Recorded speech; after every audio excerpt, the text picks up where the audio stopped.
Welcome to shortcut education channel. আমি সুব্রত মণ্ডল। আজকে তোমাদেরকে 28 তারিখের প্রথম শিফটের যে অঙ্কগুলো রয়েছে সেই সব আজকে আমরা আলোচনা করব। এর আগের দিন আমরা 27 তারিখের প্রথম শিফটের কোশ্চেনগুলো আলোচনা করেছিলাম। যদি কেউ দেখে না থেকে থাকো তো ভিডিও ডেসক্রিপশন বক্সে লিঙ্ক দেওয়া থাকবে, তোমরা দেখে নিও। তো গল্প না করে, যেহেতু 20টা প্রশ্ন আছে তো সলভ করা যাক। এইভাবে আমি তোমাদের 53টা শিফট কিন্তু আমি তোমাদের কমপ্লিট করে পুরো ডিটেলসে ম্যাথামেটিক্সটা কমপ্লিট করে আমি তোমাদেরকে ধাপে ধাপে ক্লাস দিয়ে যাব, বুঝলা? তোমাদের শুধু অল্প সাপোর্টে আমি তোমরা যদি একটু অল্প সাপোর্ট করো আমাকে, তাহলে আমি 53টা শিফটই সলভ করে তোমাদেরকে আমি ভিডিওটা দিয়ে দিব। ঠিক আছে, শুরু করে যাই। 1 নম্বর প্রশ্নটা দেখো কি বলেছে। 1 নম্বর প্রশ্নতে এটা একটা সরল না, তোমাদের একটা বলে দিই। এই 2024 সালে তোমাদের সিম্পলিফিকেশন অধ্যায় থেকে প্রতিটা শিফটে প্রায় 2-3টে করে প্রশ্ন এসেছে। তো আমরা এই প্রশ্নটা কীভাবে সলভ করব? আমরা এই প্রশ্নটা এটা তো নাকি এটাই তো আমাদের প্রশ্ন। এই প্রশ্ন দেখো আমরা কীভাবে সলভ করব। আমাদের বোধমাসের নিয়ম আমরা ফলো করব। বোধমাসের নিয়মটা কি আসলে? বোধমাসের নিয়ম হচ্ছে বোধমাসের বিফোর ব্রেকেট প্রথমে আমাদের ব্রেকেটের কাজ হবে না, তো ব্রেকেটের মধ্যে সর্বপ্রথম ফার্স্ট ব্রেকেটের কাজ। তো আগে ভাগ করি। দেখো আমি সম্পূর্ণ ডিটেলসে ক্লিয়ারলি আমি পুরো নামাচ্ছি না, শর্টকাটে করছি, দেখে নাও। 6 দিয়ে যদি কাটি 6 7 42, তো প্রথম ব্রেকের কাজ হয়ে গেল। তো 7 আর 7 যোগ করলে কত? 14। 7 আর 7 যোগ করলে 14। এবার তোমরা কী করবা? 7 আর 7 যোগ করলে কত? 14। এবার তোমরা কী করবা? 3-এর সঙ্গে গুণ করে দিবা। কিন্তু না, প্রথম ব্রেকেটের কাজ বোধমাসের নিয়ম কি? বিফোর ব্রেকেট, তারপরে ও ফর ও, তারপর আমাদের কাজ কি হবে? ও ফের, বুঝতে পারলে? তো তারপরে কাজ হবে ও ফের। 7 কে 7 7 না 14 ডিভাইডেড 14, ঠিক আছে। তারপরে কি? বোধমাস ও গেল, তারপরে ডি ফর ডিভিশন অর্থাৎ ভাগ। তো তারপরে আমাদের কাজ হবে কি? ভাগের। 3 দিয়ে ভাগ করলে 3 14 42। তো আমাদের থাকলো কি? 14 ইন্টু 14 ডিভাইডেড এইদিকে 14। তো 14কে 14 দিয়ে কেটে দিলে থাকবে কত? আমাদের 14। আমাদের অ্যান্সার হবে 14। তোমাদের কিন্তু আমি পুরো ডিটেলসে লিখে করাচ্ছি না, একটু শর্টকাটে করাচ্ছি, তোমরা বুঝে নিও, ঠিক আছে? তোমরা যেহেতু আমাদের এই শিফটের কোশ্চেন সলভ করতে এসেছো, মানে কি তোমাদের হালকা হলেও বেসিক নলেজ আছে অঙ্কের প্রতি, ঠিক আছে? বুঝতে পারলে? তোমরা আমার সঙ্গে আছো মানে কি তোমাদের একটু হালকা হলে নলেজ আছে। তো আমি এইভাবে তোমাদের সলভ করে নিলাম। তোমরা যদি বুঝতে না পারো নিশ্চয়ই কমেন্ট করো, আমি গ্যারেন্টি তোমাদেরকে পুরো ডিটেলসে করিয়ে দেবো, ঠিক আছে? তারপর দ্বিতীয় কোশ্চেনটা দেখো কি বলেছে। একটি অর্থরাশির ওপর বছরের চক্রবৃদ্ধি সুদ, তোমাদের কি দিয়েছে? সিআই থেকে প্রশ্ন দিয়েছে। সিআই থেকে বাধ্যতম একটা প্রশ্ন তোমাদের প্রতিটা শিফটে কোনো দিনও হবে না যে তোমাদের সিআই থেকে দিবে না। প্রতি বছর সিআই থেকে প্রশ্ন থাকবেই থাকবে। তো কি বলে? প্রথম বছরের চক্রবৃদ্ধি সুদ কত? 600 টাকা। তারপরে ফার্স্ট ইয়ার, দ্বিতীয় বছর কি হয়েছে? দ্বিতীয় বছর 660 টাকা। তো তোমরা আমাকে বলো চক্রবৃদ্ধি সুদটা কি? চক্রবৃদ্ধি সুদটা হচ্ছে, সরল সুদটা কি? একই টাকার সুদ প্রতি বছর একই রকম সুদ পাওয়া যায়, কিন্তু চক্রবৃদ্ধি হচ্ছে সুদেরও সুদ পাওয়া যায়, সুদেরও সুদ। অর্থাৎ দেখো প্রথম বছর সুদ পেয়েছিলাম 600, দ্বিতীয় বছর আমাদের 600 টাকা সুদ পাওয়া উচিত ছিল, কিন্তু না, কত টাকা পেয়েছি? 660 টাকা। অর্থাৎ 60 টাকা আমি অধিক পেয়েছি না, 60 টাকা বেশি। এই 60 টাকাটা কিসের পেয়েছি বলো তো? এই 60 টাকাটা আমরা পেয়েছি সুদেরও সুদ পেয়েছি। ওটা সুদ কত টাকা? 600 টাকা। 600 টাকায় কত টাকা সুদ পেয়েছি? 60 টাকা। ইন্টু 100 করে দাও, তোমাদের অ্যান্সার তো মিলে যাবে। 6 × 60। আমাদের অ্যান্সার 10%। আমাদের answer 10%। Option number 4 number option is the right answer. তারপর 3 দাগের প্রশ্নটা দেখো। 3 দাগের প্রশ্নটা দেখো। তারপরে তো 3 দাগের প্রশ্নতে কি বলে তোমাদের? 3 দাগের প্রশ্ন সেম, আবার তোমাদের সরল থেকে দিয়েছে। 3 দাগের প্রশ্ন আবার তোমাদের সরল থেকে দিয়েছে।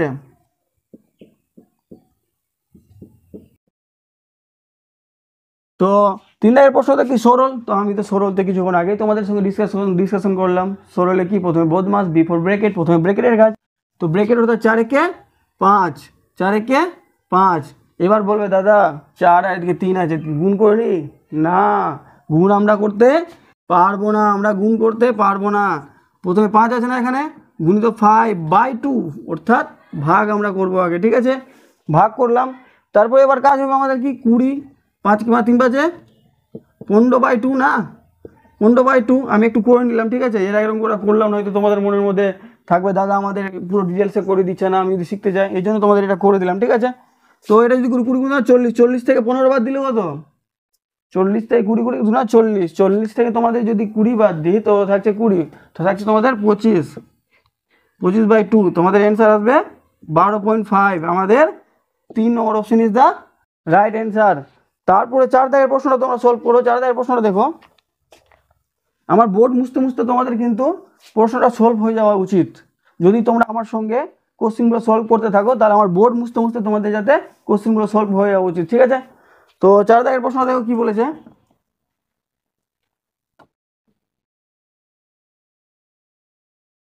9 জন সদস্যের একটি দলের গড়, 9 জন সদস্যের দলের 9 জন সদস্য কত গড় দিয়েছে? 42 জন। তো আগে আমরা বেশি বুদ্ধি না খাটিয়ে গুণ করে নিই, কোনো হতো না, 18 8 হাতলে মাত্র 1, 4 নং 36, 36 থেকে 37 কত হচ্ছে? 378 বয়স, টোটাল সমষ্টি কত? 378 বয়সের সমষ্টি হচ্ছে।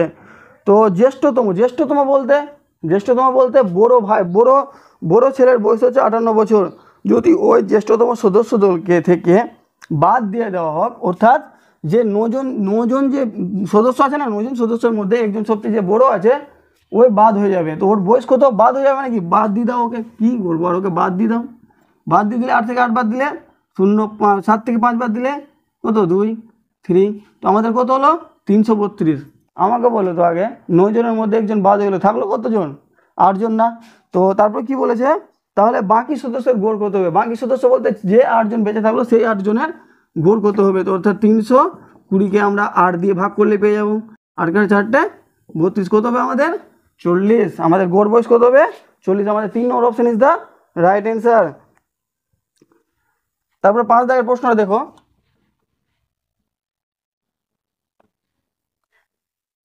একটি ইলেকট্রিক গেজেরে 15% ছাড় দিয়ে এত টাকায় বিক্রি করলে গেজেটটির মুদ্রিত মূল্য কত? ডিসকাউন্ট থেকে দিয়ে দিয়েছে। প্রতিটা শিফটে দেখো একই জিনিসই ফলো করছে, ডিসকাউন্ট, সিআই সব একই জিনিসই ফলো করছে। দেখো কিছু কিছু অধ্যায় আছে প্রতি বছরই ওই অধ্যায় থেকে প্রশ্ন আসবে। তো আমাদের মাস্ট বি বুদ্ধি খাটিয়ে আমাদেরকে সেই সব অধ্যায়গুলোই করা উচিত যেসব অধ্যায় বারবার রিপিট করছে, ঠিক আছে। তো তোমাদের দিয়েছে আবার ডিসকাউন্ট, তো ডিসকাউন্টটা হলো 15% ছাড়। তো 15% ছাড় আমরা দুরকম নিয়মে করতে পারি, একটা ফ্র্যাকশানে করতে পারি আর একটা শর্ট নিয়মে করছি আমরা। 25,000 টাকা সিপি না এটা, তো আমাদের কি এমআরপি চেয়েছে না? তো এমআরপির নিয়ম কি? 25,000 দিয়েছে না, সরি 25,500 দিয়েছে। এমআরপি বের করতে গেলে 15% ছাড় না, তো 50 নিচে উপরে 100, আমরা ডাইরেক্ট এমআরপি পেয়ে যাবো, ঠিক আছে। বুঝতে পারলাম। তো 5 দিয়ে কাটি, 5 5 17 85 নাকি, 5 5 25, 5 1 5, 3 3 0 17, 5 3 351, 1 2 3 0, তো হচ্ছে তোমাদের 30,000 টাকা। 3 2 5টা 0, 3 2 5টা 0, তো তোমাদের কত? 3 2 5টা 0, সরি এখানে একটা করে শূন্য আছে, সেই তো বুঝি এতটা শূন্য কী জন্য হলো। বুঝতে পারলে? তোমাদের হবে 30,000 টাকা। তোমরা যদি বলো ফ্র্যাকশানে করাতে দাদা, তোমাদের ফ্র্যাকশানেও করে দিব, ঠিক আছে। যদি বলো ফ্র্যাকশানে করাতে কমেন্ট করবো, আমি তোমাদের ফ্র্যাকশানেও করে দিব, ঠিক আছে। তারপরে নেক্সট 6 দাগের প্রশ্ন দেখো, আমাদের হাতে সময় নেই বেশি। 6 দাগের প্রশ্নটা কি বলেছে, আবার দেখো সেই সিম্পলিফিকেশন অধ্যায় থেকে বারবার রিপিট করছে। দেখো দুটা কোশ্চেন আমাদের কিন্তু সলভ করা হয়ে গেছে, আবার সেই যোগ বিয়োগ সরল, আবার সেই বাচ্চাদের জিনিসপত্র দিচ্ছে তোমাদেরকে। অর্থাৎ তোমরা যারা মনে মনে ভাবছো যে অঙ্ক প্রচুর কঠিন, তো আমার একবার ভিডিওগুলো দেখো, কত সহজে আর কত তাড়াতাড়ি আমি অঙ্কগুলোকে সলভ করছি, বুঝলে। তো তোমরাও পারবা, তোমরা যদি বাড়িতে একটু প্র্যাকটিস করো, এই 53টা শিফটের প্রশ্ন যদি তোমরা সলভ করতে পারো, তোমরা দেখবা পরীক্ষাতে তোমরা এমনি টাইপগুলো কমন পেয়ে যাবে। তো 6 দাগের প্রশ্ন দেখো, 6 দাগের প্রশ্নতে কি বলেছে, 6.5 × 6.5 - 2.5, এটা তো 100% তোমাদের থেকে দিয়েছে। এটা কি? এটা সূত্রতে পড়ে গেলো। এটা কি লিখতে পারি আমি? 6.5 কে স্কোয়ার মাইনাস 2.5 এর স্কোয়ার, এটা কি a square plus a square minus b স্কোয়ারের সূত্রতে পড়ে যায়। তোমরা যদি না জানো আমি তোমাদের সাইডে লিখে দিচ্ছি, a স্কোয়ার মাইনাস b স্কোয়ারের সূত্র কি হয়? a plus b, a minus b, a plus b, a minus b। তো আমরা এটা লিখতে পারি 6.5 প্লাস 2.5 × 6.5 - 2.5, তো জোড়া দূরে যোগ করলে কত 5 5 10 0 তাহলে মাত্র 1 7 থেকে 8 একে 9 9 পয়েন্ট গুণিত বিয়োগ করলে কত 5 থেকে 5 বাদ দিলে 0 6 থেকে 2 বাদ দিলে 4 তো 4 9 36 আমাদের অ্যান্সার বি নম্বর option sorry 2 number option is the right answer. তারপর 7 দাগের প্রশ্ন দেখো তোমাদের কি বলেছে। আমার পর এটা মুছতে মুছতে তোমার 7 দাগের প্রশ্নটা সলভ হয়ে যাওয়া উচিত।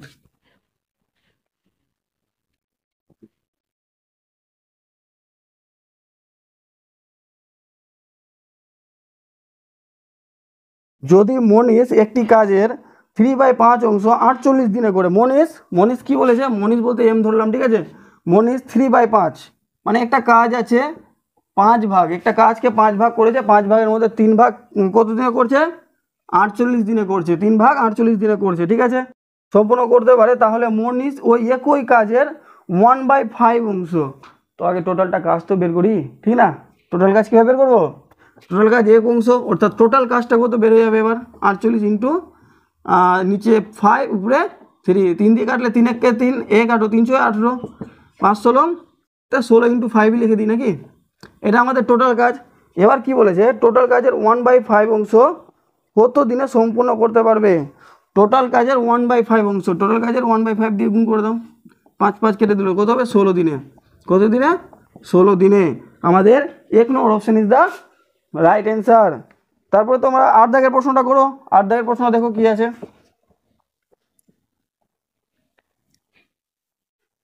একটি শার্ট 30 টাকাতে কেনা হয় এবং 40 টাকাতে বিক্রি করা হয়, শার্টের শতকরা, আরে কি বলবো, যারা যারা অঙ্ক থেকে ভয় পাচ্ছিল তারা কিন্তু পস্তাবা, কিন্তু সামান্য মাত্র একটু বেসিক মানে বেসিক তোমাদের জানা থাকলেই তোমরা অঙ্কতে মিনিমাম তোমাদের আমি গ্যারেন্টি দিচ্ছি মিনিমাম তোমরা 10টা করে আসবা পরীক্ষাতে, এটা আমি গ্যারেন্টি দিচ্ছি, বুঝলে। অঙ্ক দিয়েছে সব, বুঝলে। আমি এখন তোমাদেরকে প্রতিটা ডেটের প্রথম শিফটের গুলাই করাবো। তারপর যদি তোমাদের লাইক ভিউ এবং সাবস্ক্রাইব পাই আমি, এবং কি তোমাদের ওয়াচিং টাইম আমি ঠিক মতো পাই, তাহলে আমি তোমাদের প্রতিটা শিফটই কমপ্লিট করে দেবো, ঠিক আছে। বুঝতে পারলাম। তো 8 দাগের প্রশ্নটা কি বলেছে, 30 টাকায় কেনে 40 টাকায় বিক্রি করছে, তো কি বলেছে লাভের হার কত, লাভের হার আরামসে 30 টাকায় কিনেছে, নিচে কি বসে সিপি, আর উপরে কি লাভের হার বের করার নিয়ম কি, উপরে লাভ 10 টাকা লাভ করেছে 40 টাকায় বিক্রি করেছে, মানে কি তুমি 30 টাকায় কোনো কিছু দ্রব্য কিনেছো, তুমি 40 টাকায় বিক্রি করেছো, লাভ কত টাকা করেছো, নিশ্চয়ই 10 টাকা লাভ করেছো, তো 10 টাকা উপরে নাকি ইন্টু 100, এটা কি লাভের হার বের করার নিয়ম তো নাকি, লাভের হার বের করার নিয়ম। তো 0 0 কেটে দিলাম, তো থাকলো কত 33.33 হবে। তোমরা ভাগ করে নিও 100/3কে, বুঝলে। যেহেতু আমরা এতবার প্র্যাকটিস করেছি যে আমাদের এটা মুখস্থ হয়ে গেছে, 100/3 সমান 33.33, বুঝলে। তারপরে নিশ্চয়ই 1 number option is the right answer. তারপরে 9 দাগের প্রশ্নটা কি বলেছে,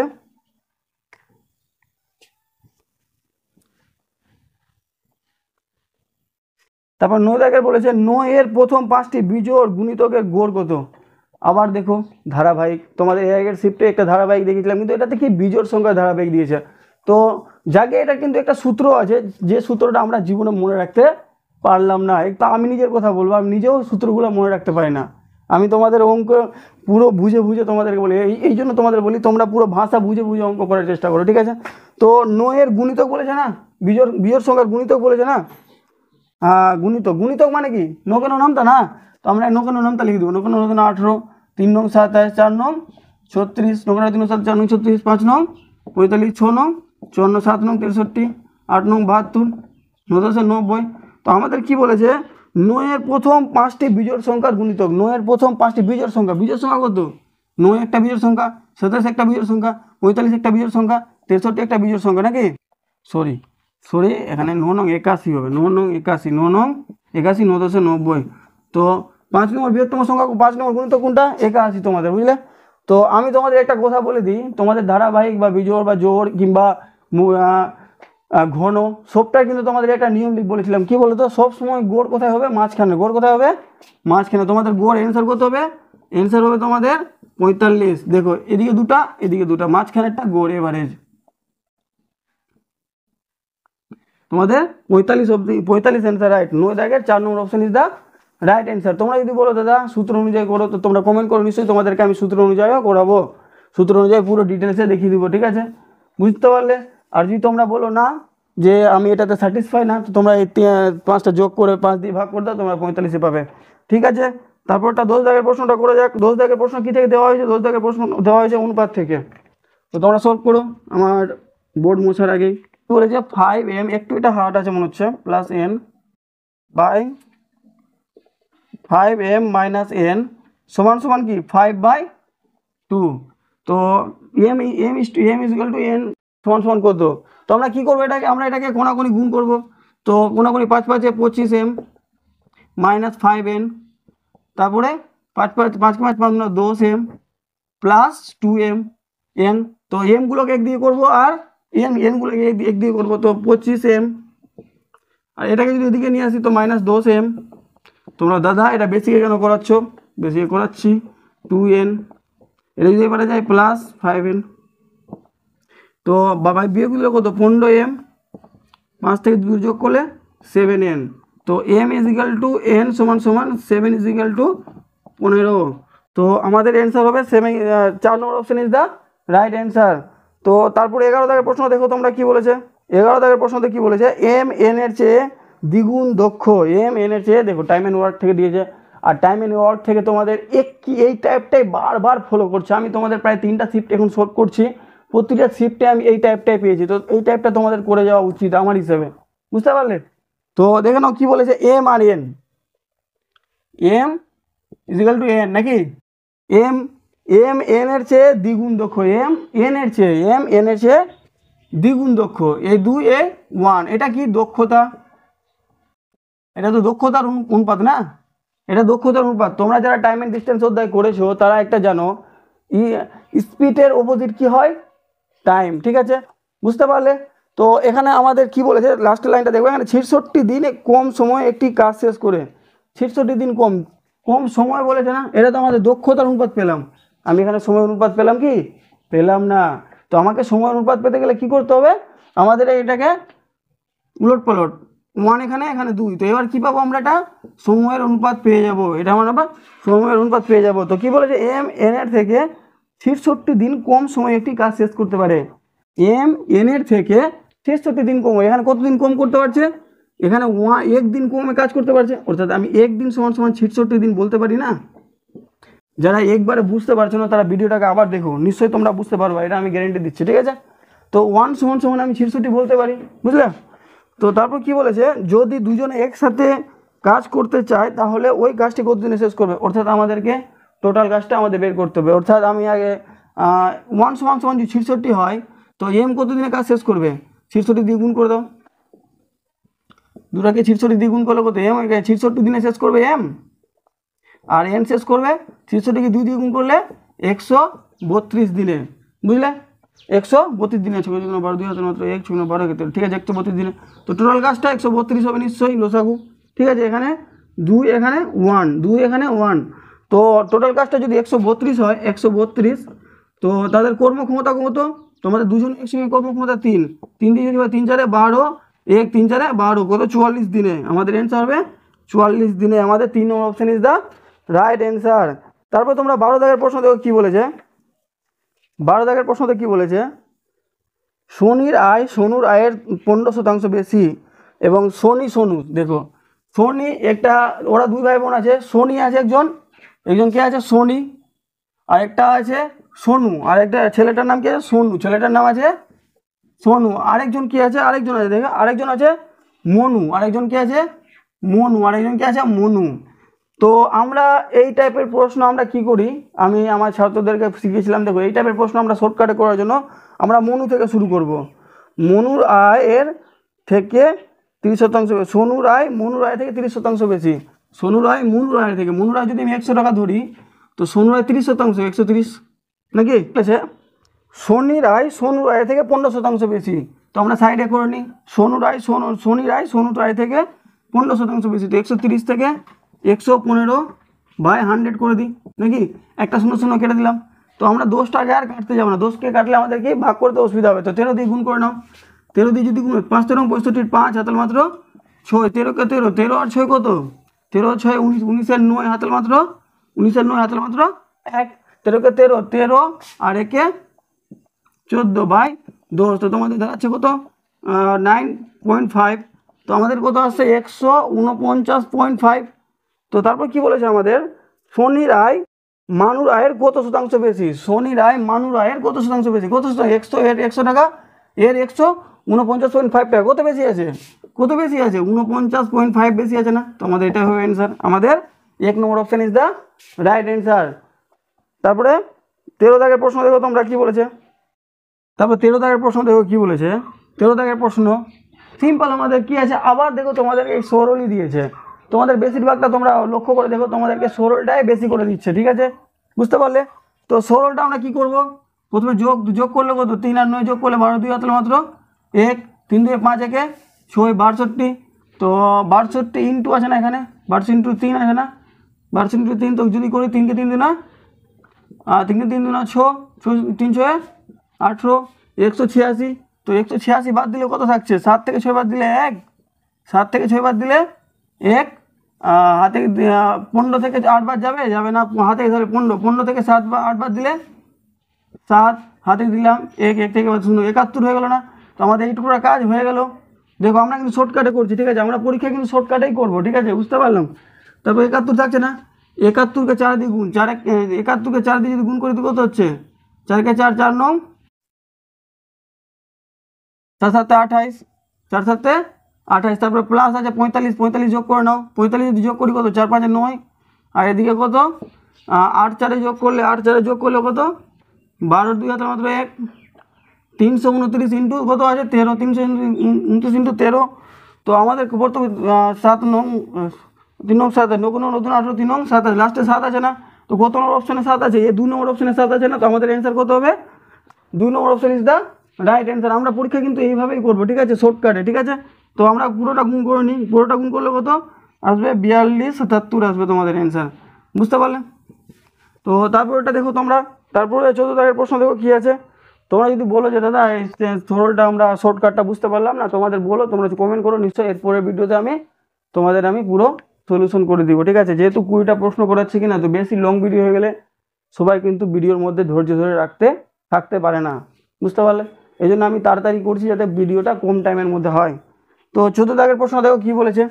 12, 46, 11 এবং 43 এর প্রতিটির সাথে কত যোগ করলে? দেখো এটার তো বেসিক নিয়ম আছে, আমরা এক্স ধরে করে নিতে পারি কিংবা অপশন ধরেও করে নিতে পারি, কিন্তু দেখো একটা শর্টকাট নিয়ম দেখাচ্ছি। এটা আমি আমার তরফ থেকে তৈরি, যদি ভুল করে থাকি তো নিশ্চয়ই তোমরা কমেন্ট করে বলবা, ঠিক আছে? আমি এটা একটা শর্টকাট ট্রিক আমি বানিয়েছি নিজে থেকে এই অঙ্কের জন্য। যেহেতু এক্স ধরে করতে গেলে আমাদের সময় অনেক নষ্ট হয়ে যাচ্ছে। তো আমাদের কাজ কী হবে, এখানে কী আছে? 12। তো আমরা লিখে দেবো 12/46 সমান সমান 11/43। এটা তো নাকি আমাদের সমানুপাতের নিয়ম, তো এটাই না? তো বাই। বুঝতে পারলাম? তো এটা কাটাকাটি যাবে, এটা তো যাবে না, কাটাকাটি করে নাও। 2 দিয়ে যদি কাটি 14 12, 2 দিয়ে কাটলে 2 2 4, 3 2 6। কোনাকুনি যদি গুণ করি তো কত হবে? কোনাকুনি যদি গুণ করি তো 43 318 8, 318 8 হাতে মাত্র 1, 4 6 24, 24 একে 25, 258। আর এদিকে কত হবে? 23 3, 3 2 5, এদিকে 2 253। তো আমাদের এখানে মিলছে কি? মিলছে না। কত ডিস্টেন্স হচ্ছে এখানে বলতো? কত ডিস্টেন্স হচ্ছে এখানে বলতো? আমাদের তো এই দুটো মিলে যেতে গেলে আমাদের এটা সমানুপাতি হতো না? সমানুপাতি হতো তো নাকি? তো এখানে কি হচ্ছে? আমাদের এখানে মিলছে না। তো মিলাবার জন্য কত কম বেশি হচ্ছে বলো তো? 5 বেশি হচ্ছে না, 5 মাইনাস হচ্ছে না, বা 5 কম বেশি হচ্ছে না, বা 5 কম বেশি হচ্ছে না? এর থেকে 5 যোগ করলে 258 হয়ে যেত, বা এর থেকে 5 বিয়োগ করলে আমি 253 করে দিতাম। বুঝতে পারলে? তো আমাদের কত হবে? 1 number option is the right answer. আমাদের 5 যোগ করে দেবে, ঠিক আছে? বুঝতে পারলাম? সরল সুদ থেকে তোমাদের এই প্রশ্ন দিয়েছে। সরল সুদের হারে বিনিয়োগ করে একটি অর্থরাশি টাইম টি সমান সমান কী দিয়েছে? টাইম সমান সমান দিয়ে তোমাদের দিয়েছে 19/5 বছর। 19/5 বছর দিয়ে 49/50 গুণ হয় কত? 69/50 গুণ হয়। তো নিচেরটা কি আছে আমরা জানি আসল। তো পি সমান সমান কি পেয়ে গেলাম? পি সমান সমান 50 পেয়ে গেলাম। এটা কি দিয়েছে? এটা সাধারণত আমরা সুদ পাই, কিন্তু এখানে আমরা যেহেতু বলেছে অর্থ রাশিটা এত গুণ হয়ে যায়, তো আমরা এখানে সুদ আসল দুটোই পাবো। তো সুদ আসল যদি পাই, এর মধ্যে গ্যাপ কত? 19। তো আমাদের সুদ সমান সমান কত হবে? 19। তো আমাদের কাছে কি নাই? আর এর মানটা নাই না? তো আমরা PTR/100টা দিতে পারি, PTR/100 সূত্রটা ইউজ করতে পারি, সমান সমান আই। তো পি এর মান কত? পি এর মান দিয়েছে তোমাকে 50, আর সময় দিয়েছে 19/5 ইন্টু আর এর মান তো আমরা জানি না, বাই 100 সমান সমান 19। তো 5 10 50, 10 10 কেটে গেল। বুঝতে পারলে? 19 19 কেটে গেল। তো আর এর মান কত হবে 10%। তো আমাদের 15 দাগের 3 number option is the right answer. তবে 16 দাগের প্রশ্ন দেখো কি বলেছে। 16 দাগের প্রশ্ন তোমাদেরকে বলা হয়েছে টাইম এন্ড ডিস্টেন্স থেকে সবচেয়ে ভারী অধ্যায় এবং কি তোমাদের হিসাবে এই শিফটে এই কোশ্চিনটাই তোমাদের একটু ভারী দিয়েছে। সবসময় মনে রাখবা কি বলেছে, তোমাদের এভারেজ চেয়েছে না, তো গোরের একটাই নিয়ম কি আমরা ডিস্টেন্স বাই টাইম। তো আমরা কি পাবো স্পিড, অর্থাৎ এভারেজের নিয়ম, এভারেজ স্পিডটা আমরা পেয়ে যাব। ঠিক আছে, এভারেজ স্পিড আমরা পেয়ে যাব। তো আমাদের কি দরকার, প্রথমে আমাদের টোটাল ডিস্টেন্সের দরকার। তো টোটাল প্রথমে ডিস্টেন্স কত হচ্ছে 1/3, তারপর কি বলেছে 1/4, তারপর কি বলেছে বাকিটা ডিস্টেন্স 60 কিলোমিটার পরে গিয়েছে না। তো বাকি বলতে কত 3 4 7, তো 3 4 12, 12 থেকে 7 বাদ দিলে তোমাদের বাকিটা আসছে 5/12। তোমরা এলসিএম করে নিবা, এলসিএম থেকে বাদ দিয়ে দিবা, তোমরা 5/12 পেয়ে যাবে। তো টোটাল ডিস্টেন্স এসে দাঁড়াবে নিচে 12 আর উপরে 12, তোমাদের ডিস্টেন্স আসবে 1। টোটাল ডিস্টেন্স কত হয়ে দাঁড়াবে, টোটাল ডিস্টেন্স হয়ে যাবে তোমাদের 1। তো আমরা ডিস্টেন্স পেয়ে গেলাম। এবার টোটাল টাইমটা বের করি। টোটাল টাইমটা হচ্ছে প্রথমে ডিস্টেন্স বাই টাইম না, ডিস্টেন্স 1/3 না। তো 1/3কে তোমরা 24 কিলোমিটার বাই 24 যদি করি, তো আমাদের এসে দাঁড়াবে, দ্বিতীয় লাইন এসে দাঁড়াবে আমাদের 1/3 ইন্টু বাই 1/24। বুঝতে পারলে? তো সেম টু সেম আমাদের কত আছে 1/4। তো আমরা ডাইরেক্ট নিচে গুণ করে দিই নাকি, কত 36 প্লাস, একটু আমি শর্টে টানছি, লাইন জাম্প করছি, বুঝলে? তোমরা একটু বুঝে নাও, যাদের বুঝতে অসুবিধা গ্যারেন্টি তোমরা কমেন্ট করো, তোমাদের আমি গ্যারেন্টি দিয়ে বলছি, তোমাদের পুরো ভালো মতো বুঝিয়ে দেবো আরও ক্লিয়ার করে। এখানে চেষ্টা করছি যদি একটু শর্টে টানার চেষ্টা করছি, আর কিছু না। 1/1 বলছি 5/12, 5/12 কত চলেছে, 5/12 চলেছে 60 কিলোমিটার পার ঘন্টাতে। তো আমরা এখানে কি করতে পারি, 1/12 কমন নিয়ে নিতে পারি। সবটাতে 1/12 কমন যদি নিয়ে নিই তো থাকছে কত, 12 × 24, 1/3 ইন্টু 2 প্লাস 12 যদি কমন নিই তো এখানে 12 24 3 36, তো 1/4 ইন্টু 3 60, তো 5/12 60, 12 হয়ে যাবে এখানে। তো 1/12 থাকছে। তো এখানে 12 যদি কমন নিই তো 12 কেটে আছে, তো 1/12 বেঁচে থাকছে। তো তোমরা যদি করি 1/12 ইন্টু 1/3 3 6 প্লাস 1/3 4 12 প্লাস 1/12, তোমাদের টোটাল এলসিএম কত এসে দাঁড়াবে, তোমাদের টোটাল এলসিএম এসে দাঁড়াবে 12 2 প্লাস 1 প্লাস 1, তোমাদের এসে দাঁড়াবে 1/12 ইন্টু উপরে 4/12, 4 দিকে 3 4 12, তোমাদের টোটাল দাঁড়াচ্ছে 1/36। তোমাদের টোটাল টাইমটা কত, 1/36। তো এবার যদি আমি অঙ্ক করি d/t, তো সমান তো এসে দাঁড়াবে d সমান 1, আর এখানে তোমাদের আছে t সমান 1/36। তোমাদের অ্যান্সার এসে দাঁড়াবে 1 ইন্টু 36/1, তোমাদের অ্যান্সার এসে দাঁড়াবে 36 কিলোমিটার পার হাওয়ার। তোমাদের এই অঙ্কটা একটু বড় হলো, ঠিক আছে, কিন্তু কিছু করার নাই, 20টার মধ্যে একটা প্রশ্ন তোমাদের সেরকম দিবেই, বড় একটা অঙ্ক দিবেই, তোমাদের কিছু করার নেই, তোমাদের 20টার মধ্যে একটা অঙ্ক তোমাদেরকে নিতেই হবে বড়, ঠিক আছে, ওকে। তারপর প্রশ্ন দেখো, তারপর 17 দাগের প্রশ্নটা কি বলেছে, একটি পণ্যের ক্রয় মূল্যের 14% হলো বিক্রয় মূল্যের সমান। এই টাইপের প্রশ্ন থাকলে সিম্পল, এই টাইপের প্রশ্ন থাকলে তোমাদের সিপি সমান ডাইরেক্ট তোমরা 30 লিখবে, ঠিক আছে, আর তোমাদের লাভ হবে কত 10 টাকা গুণিত 100। এই টাইপের প্রশ্ন তো কিছু নয়, 33.33% লাভ হবে, বুঝলে। তারপরে 18 দাগের প্রশ্ন দেখো কি বলেছে, একটি পণ্যের মুদ্রিত মূল্য 15,400 টাকা এবং 12%, তো ছাড় দাও লাস্টের দিকে আছে, এবার অঙ্ক তো একটু হার্ড আছে। তো 1500 কত পার্সেন্ট ছাড় দিতে বলেছে, 12%। ছাড়লে কত 10%, 12% ছাড়লে 88/100, 0 যদি কেটে দিতে থাকলো কত 88/154। তো গুণ করলে কত আসছে 4 4 8 32, 2 হাতের মাত্র 3, 4 আর 5 যোগ করলে কত, 4 আর 5 যোগ করলে 9, 4 8 9 72, 72 আর 3 যোগ করলে 75, 75 এর 5 হাতের মাত্র 7, তারপর এই দুটো যোগ করো, 5 একে 6, 6 8 48, 48 আর 48 আর 7 48 আর 7 যদি করি আমি তোমাদের 48 আর 7 55 আর 5, 55 আর 5 হাতের মাত্র থাকছে কত 5, 8 একে 8 আর 5 যোগ করলে কত, 8 আর 5 যোগ করলে 13, তোমাদের বিক্রয় কত হচ্ছে 13,555 টাকায় বিক্রি হচ্ছে ছাড় দিয়ে। তারপর ঠিক আছে, তো 10,164 টাকায় 62 কিনে, 10,164 64 টাকায় বাসনটি কিনে। তো কত টাকা ছাড় দিল? 4 থেকে 12 থেকে 4 বাদ দিলে 8, হাতে দিলাম 4, 14 থেকে 6 বাদ দিলে 14 থেকে 6 বাদ দিলে 8, আবার হাতে দিলাম 4, 4 থেকে 4 বাদে 4, হাতে দিলাম 2, 2488 টাকা তোমার ছাড়লো। কার উপর দিয়ে? তোমার কার উপর দিয়ে ছাড়লো? যেহেতু ডিসকাউন্ট চেয়েছে আমাদের কাছে, তো 2488 বাই 13,552, বুঝলে, ইন্টু 100। তো এটাকে তোমরা যদি কাটো তো 4 দিয়ে তোমাদের কেটে আছে, 4 5 100, তোমাদের 25% অফ দ্য অ্যান্সার তোমাদের 18 থেকে 4 number option is the right answer. তার 19 দাগের একটি বৃত্তের ব্যাসার্ধ 35% বৃদ্ধি পেয়েছে। কত? 35%। তো বৃত্ত যদি দেয় তো আমরা পার্সেন্টেজের সূত্র ফেলতে পারি কি? +35, আবার +35, প্লাস প্লাসে +35 ইন্টু 35 বাই 100। তো 35 যোগ করলে 70, প্লাস 35 যদি করি তো 5 5 25, 5 হাতাল মাত্র 2, 5 3 5 5 10 15 15 30 30 2 32, 2 হাতাল মাত্র 3 3 থেকে 9 9 3 3 কে 9 9 আর 3 কত? 9 আর 3 হচ্ছে 12, 2 0 2 1 দশমিক। তো 70 আর 12 যোগ করলে 82.25%। আমাদের 2 নম্বর option is the right answer. তারপর 20 দাগের প্রশ্ন কি বলেছে? 20 দাগের প্রশ্ন তো দেখে নাও। একটি ত্রিভুজের উচ্চতা 35.7 সেমি। একটি ত্রিভুজের উচ্চতা 35.7 সেমি। ত্রিভুজের ক্ষেত্রফল কত? ত্রিভুজের ক্ষেত্রফলের নিয়ম কি? ক্ষেত্রফলের সূত্র হলো 1/2 ভূমি ইন্টু উচ্চতা, ভূমি ইন্টু উচ্চতা, ভূমি ইন্টু উচ্চতা। ক্ষেত্রফলের সূত্র 1/2 ভূমি ইন্টু উচ্চতা, 1/2 ইন্টু ভূমি। ভূমি কত আছে? ভূমি বলে দিয়েছে 35.7 এর 1/7 5 দিয়ে যদি কাটি 5 5 7 35 51, তো কত হচ্ছে 5.1। এবার উচ্চতা কত বলেছে? উচ্চতা বলেছে 35.7।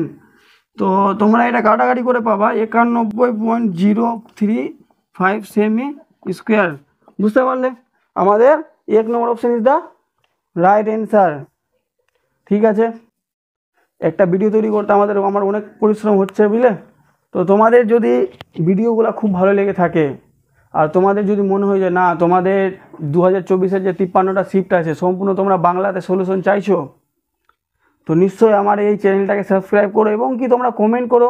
নিশ্চয়ই খুব তাড়াতাড়ি আমি তোমাদের 53টা শিফটের পুরো কোশ্চেনের সলিউশন আমি তোমাদেরকে দিয়ে দিব এই ইউটিউবে ভিডিওর মাধ্যমে। ঠিক আছে, আজকের জন্য এতটুকুই। ধন্যবাদ, বুঝলে। আবার দেখা হবে পরের ভিডিওতে এবং কি পরের পার্টে। এরপরের পার্ট হবে 29 তারিখের ফার্স্ট শিফট। ঠিক আছে, ওকে, বাই।